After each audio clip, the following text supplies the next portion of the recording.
Yo, what is up, YouTube? It's your boy Legend, and I'm back with another video. You already know what this is just by looking at the thumbnail. What if Naruto grew up Merciless Part 25?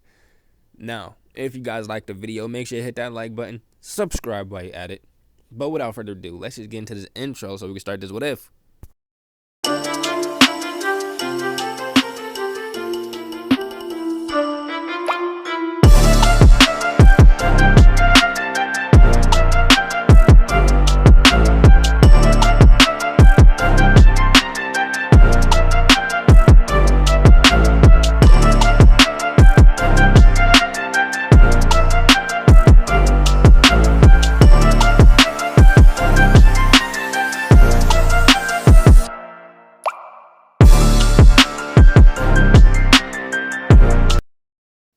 Alright guys, we start this part off with Naruto and his squad.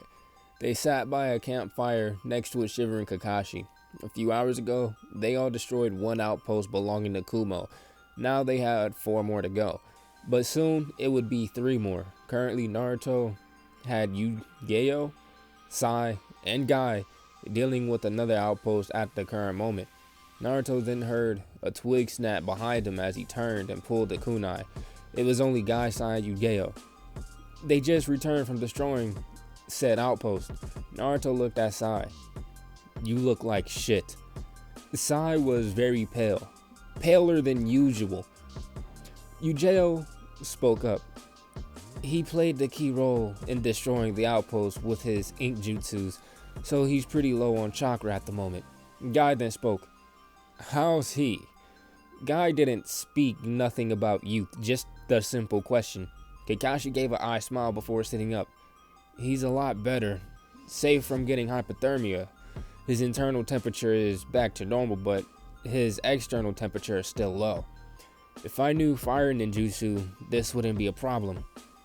Time skip the next day. It was almost 24 hours later. They were at the last outpost that sat directly behind Kumo. Sai and Kakashi swallowed a chakra pill.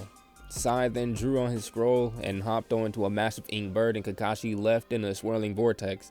Naruto turned to Yu-Gi-Oh. "You're with me. Stay close and don't extend your arms to attack until I say so." Naruto then grabbed her and pulled her in close. She then felt the wind around her suddenly change direction. Then it started to emit a howling sound.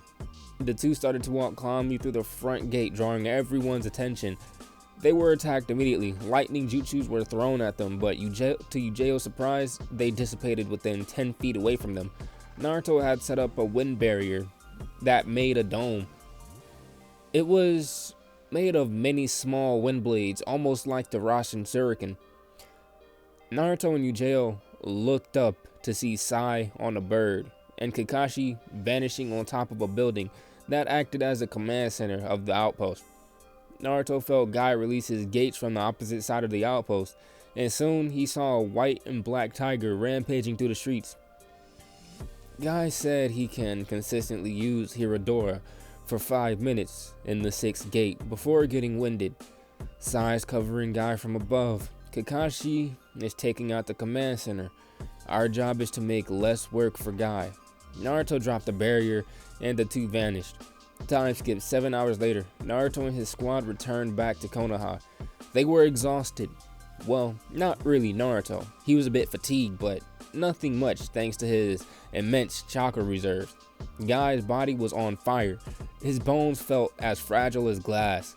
Sai's hands were numb. He couldn't feel them. His fingertips were blistered and knuckles were busted. His pants were nearly singed off, and his arms were slightly singed from his own ink explosions. Yu-Gi-Oh was almost unharmed, but only because she was with Naruto, and the assassins at the outpost saw him as the bigger threat. Kakashi had it the worst. In his last fight, he got careless and was forced to dislocate his own shoulder just to kill 2 assassins that snuck him from his flanks. Everyone went their way while Naruto dragged Sai to the Namikaze estate. He had business he needed to discuss with Sai, and it was important. The two made their way as they entered the estate. Naruto was immediately greeted by Anko and Ayame, but Ino and Hanabe were gone. Where's Ino and Hanabi? Meanwhile, with Kuratsuchi, she woke up in a very uncomfortable position and felt very weak. Her body was sore and she noticed that she was tied up. She went to scream, but it came out muffled. It then came back to her. Flashback. Kuratsuchi stopped in a tree and looked around. She was on edge. She was fearful. She then felt a lot of heat approaching as she jumped away from a fireball that slammed into the tree that she was just on. She was so fearful that she couldn't even sense her nearby surroundings properly. What is the granddaughter of the Tsuchikage doing all the way in fire country, alone? Kuratsuchi looked up at the blonde, who wore an all-black, skin-tight suit with a scroll on her lower back, kunai pouch on her right hip, and black shinobi sandals that came up a few inches below her knees. She had 3 smaller scrolls on her left leg, the ones used for writing down seals on the fly.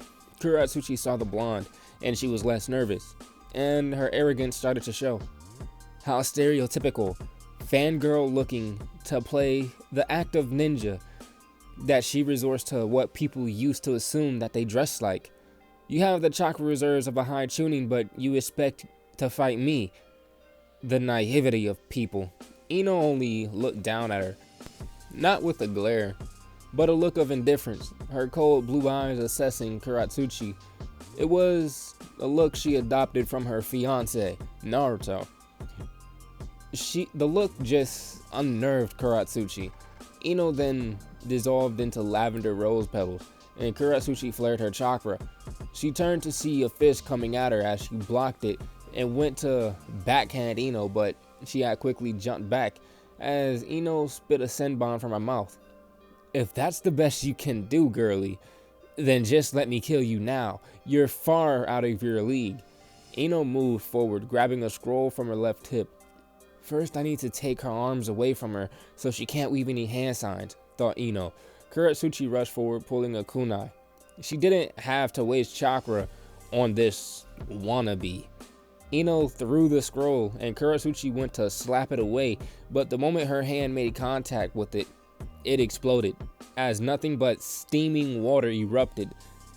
It hit her entire left arm, and up to her shoulder, and a little bit more than that.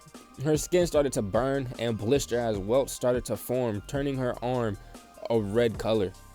In short, it was like taking a fireball to her direct skin with zero protection. Kuratsuchi took a quick glance at her arm and winced at the sight. She then felt another chakra signature approaching. She quickly flashed away in a body flicker. She got a good distance away and started to process of tending to her injuries. She began to wrap her arm in bandages after cleaning. She then felt her good arm fall limp. She tried to move it, but it wasn't moving. She then felt someone kick her legs out from underneath her. Her eyes widened. When did somebody even approach her? She was feeling pathetic. She was so nervous that she couldn't even sense properly. Kuratsuchi turned her head mid-air to see a girl with dark brown hair and the Byakugan. After that, everything went black. Ino then hopped down next to Hanabi. Good job, Nabi-chan. You did that quick and easy. In the flashback, Naruto nodded. So where did they put her? Just then, Ino came out from the door that led to the basement. Kami, don't tell me they brung a prisoner to my house. Naruto heard a raspy cough come from the basement, followed by a string of curses. Naruto walked past Ino and went into the basement. He slowly walked down the steps. He hit the last step and turned to look at the pathetic sight of Kuratsuchi seated in a black ceiling array. She looked up and immediately started to shake. The vengeful blur was standing right in front of her. Naruto pulled up a chair and sat down in front of her and just looked at her with cold eyes. Give me one good reason why I shouldn't end your pathetic life here and now. A chill shot through Kuratsuchi. She was beyond scared. She was starting to panic. Tears rushed down her eyes and down her face, and she began to stutter as she became hysterical. Naruto then looked in between her legs and shook his head. She wet herself. Naruto was done playing the big bad boss game, So he deactivated the sealing array that had bound her to the floor, and he placed a seal on her to seal away her chakra. Your chakra is sealed. I won't kill you because I don't like killing women. You'll stay here for the time being, but if you try anything, I'll sever your head from your shoulders. Time skip. The next day, Kuratsuchi woke up and stretched. She rolled out of the massive bed that she had slept in. It was very soft, softer than her own bed. It was a little weird for her. She was a prisoner of war, yet they let her stay with them as if she was a citizen of the Leaf. They didn't even have her hands tied. She didn't dare let that get to her head though, because she knew everyone in the house could easily kill her if she moved wrong. Everyone except for that civilian, that is. With Naruto, he opened his eyes and let out a sigh. He went to get up, but he found it hard to move. Looking down, he smiled, seeing a mop of blonde and brown hair. It was Ino and Hanabi. They didn't do anything the previous night, but it was nice waking up next to people that he loved. That included Anko, Ayame, and even Temari at some moments. Naruto substituted with a pillow as he got up and left the room. As he entered the kitchen, he sat with Anko, who was seated at the kitchen table. Naruto looked at Anko, and he immediately remembered the talk they previously had. Naruto wasn't against having kids, but he didn't want a kid during a war. He thought it was something he should speak to Anko and all his other future wives about. Anko looked up at Naruto from her tea and gave him a smile. Naruto was about to speak, but Temari entered the room. Morning, Naruto, Anko. Temari had a tad of pink in her cheeks as she thought about the talk that she had with Ayame. Naruto, may I speak with you for a moment? Naruto stood and nodded. Sure. The two made their way to a bedroom as Temari closed the door and locked it behind them. What is it you needed, Kazekage-sama? Naruto asked jokingly. Temari chuckled at the use of her title. Naruto never called her by her title. Temari sat down next to Naruto on the bed. She didn't know how to start the conversation. So, I see you let her stay. Temari turned her head and mentally slapped herself as she bit her lip. Why did she say that? Yeah, I have no reason for what I do. There's a reason behind everything, but I do have good intentions. He was vague with his answer, and it only frustrated Temari. So what about the other blonde bitch you brung to this village? Naruto was shocked. How did she know? I saw that bitch under transformation. I knew it was her because I recognized her massive ass chakra signatures.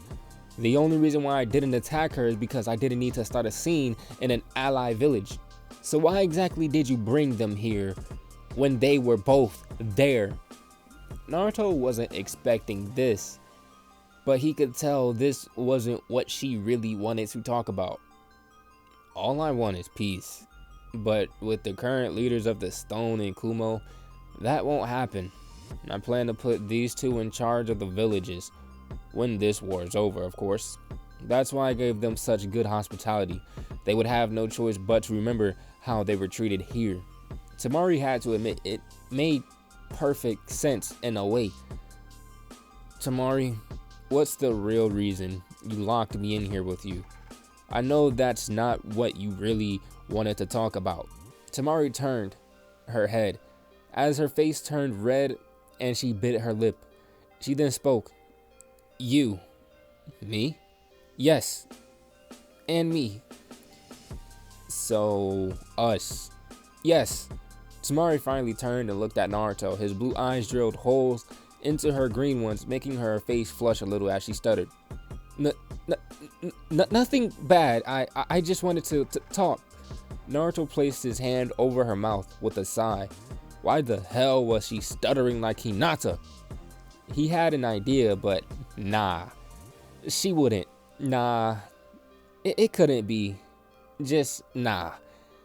She was a Kage and he was just a special Jonin, and she didn't even know that he was technically a Shadow Hokage and was basically the commander over half the Leaf Shinobi that Danzo trained. Tamari, just say what you want to say and be calm while you say it. There's no need to stutter. Naruto removed his hand from her lips and Tamari took a deep breath. I love you. I have for a while now. I was just always afraid to tell you. Afraid of how you would react if you would accept me. I always tried to hide it, how I felt. But I just couldn't hold my feelings back anymore and I had to tell you. With some outside influence, of course. Naruto was shocked. So much so where he was unable to speak. Tamari started to get worried at the silence. Naruto finally spoke. This is very surprising to me. I mean, really, I wasn't expecting this at all.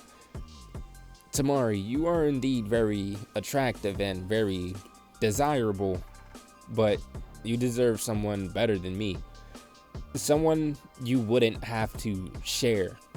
The only reason why I'm with the others is because they all have no problem in sharing. Tamari cut him off. What if I told you I wouldn't mind sharing? Naruto turned to look at her, but her face was very close to the point where he could feel her breath. Answer me, please. Would you accept me? Naruto nodded, and with that, Tamari jumped on him, pinning him to the bed by his wrist as she planted a kiss on his lips. Her first kiss. Naruto was caught completely off guard by this. There was no way she just did that. She went from shy to bolder than the most arrogant Uchiha. Naruto then realized something. Tamari was not a good kisser at all. I mean, for it to be her first, it was good, but compared to the likes of Anko, Hanabi, Ino, and Ayame, she was utterly terrible. Tamari realized Naruto wasn't kissing her back and immediately stopped and got off of him. I'm sorry. I couldn't hold myself back. I thought. Tamari gave a heavy sigh. I should just go. Tamari stood and went for the door, but Naruto grabbed her hand. It's not you. It's just you caught me by surprise. Tamari still felt embarrassed as she sat back down. You really love me that much? Tamari nodded and she was pulled into a hug and her back was pressed against Naruto. A clone of him then poofed into existence as it went to Tsunade for their long overdue meeting about Shikamaru.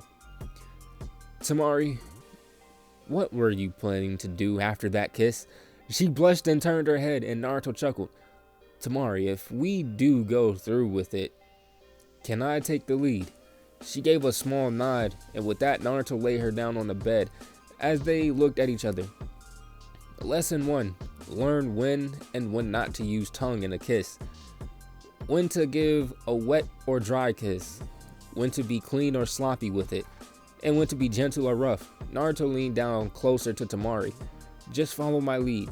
Naruto planted a soft kiss on her lips that seemed to last forever. In reality, it was just a few seconds.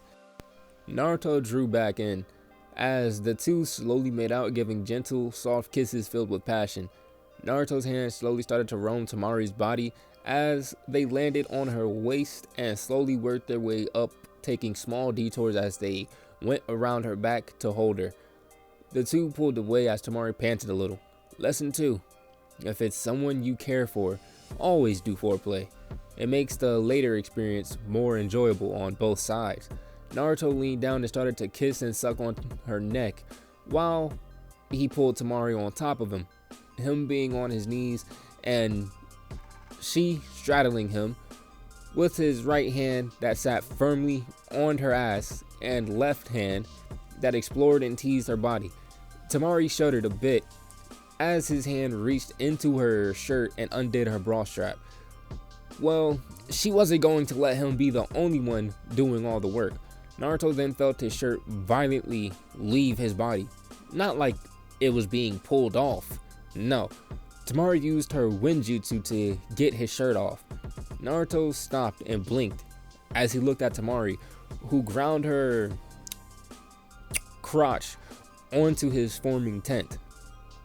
Shit, what did I just get myself into? Naruto thought to himself. Well, Naruto wasn't going to let this stop him. And he was not going to be the only one here that was shirtless. In a gust of wind, Tamari's shirt was gone as well. The only thing remaining was her small tatters that littered the bed. Tamari gasped a little as Naruto cupped her chest a little aggressively. And alright, fam, you obviously know what's about to go down, and you obviously know for obvious reasons that I can't read this on YouTube because YouTube does not condone this type of S-word content, so I'm going to have to skip ahead just a little bit. Meanwhile, with the Naruto clone, he stood in front of Tsunade as she had the scroll that was sent to her on her desk already open. Okay, Naruto, you said that Shikamaru and his laziness almost cost the team the mission. Naruto answered in the affirmative, and Tsunade pinched the bridge of her nose. Can you explain exactly what happened? Naruto nodded and started to speak. Prior to leaving the village for the assigned mission, I gave every member of my squad a detailed map of each Kumo outpost, and it was everyone's job to go over said map. It was the most important for the Nara, since he was supposed to be our strategist. But as we were on our way, I asked for a strategy to deal with the first outpost. His words went along the lines of, how am I supposed to create a plan if I don't know the layout of the outpost? Tsunade now had a clear understanding of what happened. And to be honest, she would have done the same thing that Naruto did. By not taking the initiative to look at the map, Shikamaru became a risk. He put everyone else at risk. They were all lucky that Naruto checked before they got to an outpost. Time skip. 4 hours later, Naruto was down on the basement of his home. He had his Tonto, both his wrist blades and guards, chakra pills, a roll of explosive notes, 20 kunai, 15 shuriken, 20 yards of ninja wire, all spread out on a table. He then pulled out a map and pinned it to the wall. Now he had to think of who to take on this mission to destroy the stone outpost. He had a rough idea of who he would be taking. He then heard the basement door open as he turned. It was Tamari. Hey, what are you? She then noticed all the preparation that he was making and saw the map of the stone outpost and quickly put it together. You don't plan to go alone, do you? Naruto shook his head. In all honesty, he didn't want her down here, mainly because she was going to want to find some way to help or change his plans. Good, because I'm going with you. Naruto finally spoke. No, you are not. You will stay here with everyone else. I already have a preset team that I'm taking. Hearing Naruto say that kinda angered Tamari. She was a Kage, but Naruto wanted to order her around. She was about to speak, but Naruto cut her off. Tamari, I know you're strong, but I still don't want nothing to happen to you. That's why I'm not taking you.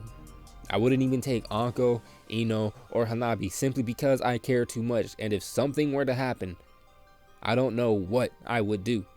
Tamari understood what Naruto was saying and nodded, but she was still going to go, but he wouldn't know that till it was too late. Tamari left the basement as Naruto made a clone. He knew who he was bringing: Araya, Gaara, Kurenai, Konohamaru, and Sakura. Meanwhile, with Hinata, she was currently in a long blouse with black slippers. Her baby bump has gotten bigger, but not that big enough to know that she was pregnant. She informed Naruto of her situation a few days after she found out, and his reaction was humorous. He was shocked, but she thinks he was shocked because he saw her as some innocent little angel that didn't know what sex was. The way he looked at her afterwards was funny, but it also hurt her because now she had zero chance of being with him. Hell, she would not even be able to find another man at all simply because she was now pregnant and going to have a child. Hinata knew all too well she was beautiful, nice at the waist, ample at the chest, perfectly toned at the stomach, with a pretty face. Any man, well, most men, would want her. But the moment they see that she had a child, they would no longer be interested. Meanwhile, with Sasuke, he sat at a table as he bit into a piece of bread and drank some water. He then swallowed and got up. "Thanks for the food, Tazunami-san. And again, I'm sorry for the loss of Tazuna." Tazunami waved him off, saying that it was fine with a blush on her face. Sasuke has basically been living with her ever since he left Earth Country after killing those weaklings.